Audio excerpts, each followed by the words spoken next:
उसने एक पत्थर उठाया और पूरी ताकत से मूर्ति पर मार दिया। इसी पल एंट्री से पीली रेत का एक बड़ा सैलाब बाहर की ओर बहने लगा।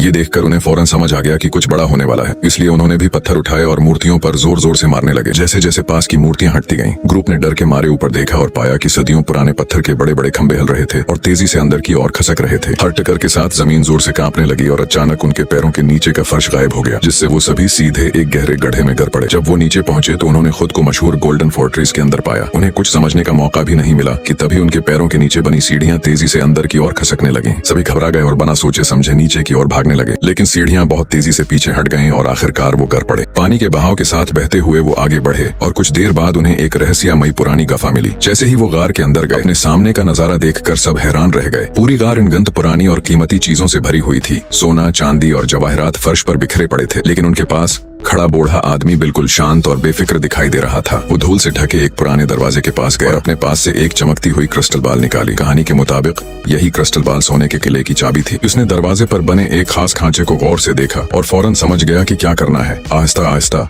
उसने क्रिस्टल बाल को अपने सर के ऊपर उठाया और अगले ही पल दरवाजे में हलचल शुरू हो गई। कुछ ही सेकंड में एक खुफिया रास्ता खुलकर सामने आ गया। ग्रुप ने बहुत एहतियात से उस रास्ते में कदम रखा। अंदर का नजारा उनकी सोच से भी ज्यादा हैरानकुन था। हर तरफ सुनहरी रोशनी फैल रही थी और दीवारें ठोस सोने की ईंटों से बनी हुई थीं। कमरे के चारों ओर कई क्रिस्टल की मूर्तियां रखी हुई थीं। तभी ग्रुप ने कुछ अजीब देखा। वो एक मूर्ति के पास गए और गौर से देखा तो पता चला कि उसका एक हिस्सा गायब था। अगली किस्त के लिए कमेंट करें।